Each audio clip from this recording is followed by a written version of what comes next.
KCC ആസ്ഥാനത്തെ വന്ദേമാതര വിവാദത്തിൽ ബിജെപിക്കെതിരെ കോൺഗ്രസ്. അയോധ്യ സംഭാവന കൊള്ള അടക്കമുള്ള ദേശീയ വിഷയങ്ങളിൽ നിന്നും ശ്രദ്ധ തിരിക്കാനാണ് ബിജെപി നീക്കമെന്ന് AICC general secretary KC Venugopal പറഞ്ഞു. ദേശീയ ഗീതത്തെ അപമാനിച്ചുവെന്ന് കാട്ടി സോണിയാഗാന്ധിക്കും മല്ലികാർജ്ജുൻ ഖാർഗെയ്ക്കുമെതിരെ ബിജെപി പരാതി നൽകാനൊരുങ്ങുകയാണ്.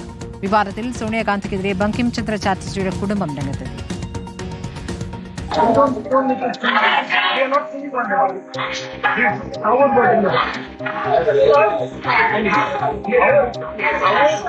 AICC ആസ്ഥാനത്ത് വന്ദേമാതരം പൂർണ്ണമായി ആലപിച്ചതും സോണിയാഗാന്ധി തടയാൻ ശ്രമിച്ചതും രാഷ്ട്രീയ ആയുധമാക്കുകയാണ് BJP. സോണിയാഗാന്ധിയും മല്ലികാർജ്ജുൻ ഖാർഗെയും പരസ്യമായി മാപ്പു പറയണമെന്ന ആവശ്യം ശക്തമാക്കുമ്പോഴാണ് കോൺഗ്രസിന്റെ മറുപടി. അയോധ്യ സംഭാവനക്കൊള്ള, വിദ്യാർത്ഥികൾക്കെതിരായ പോലീസ് അതിക്രമം തുടങ്ങി കേന്ദ്ര സർക്കാരിനെതിരായ വിഷയങ്ങളിൽ നിന്ന് ശ്രദ്ധ തിരിക്കാൻ ശ്രമമെന്ന് KC വേണുഗോപാൽ. കേന്ദ്രം വന്ദേമാതരത്തെ രാഷ്ട്രീയ ഉപകരണമാക്കുന്നുവെന്നും വിമർശനം.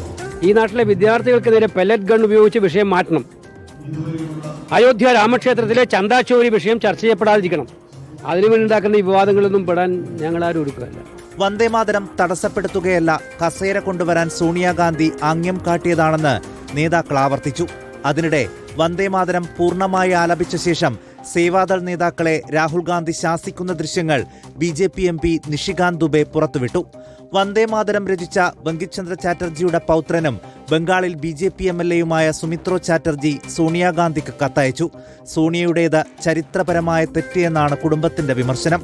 വിഷയത്തിൽ സേവാദൾ നേതാക്കൾ ഹൈക്കമാൻഡിന് വാക്കാൽ വിശദീകരണം നൽകി. ആദ്യ 2 ചരണങ്ങൾ മാത്രം പാടിയാൽ മതിയെന്ന് ഗായക സംഘത്തിന് നിർദ്ദേശം നൽകിയിരുന്നില്ല എന്ന് നേതാക്കൾ പിഴവ് സമ്മതിച്ചു. സ്വാതന്ത്ര്യ ദിനാഘോഷ ചടങ്ങിലെ സംഘാടന പിഴവിൽ കടുത്ത അതൃപ്തിയിലാണ് മുതിർന്ന നേതാക്കൾ. റിപ്പോർട്ടർ, ദില്ലി.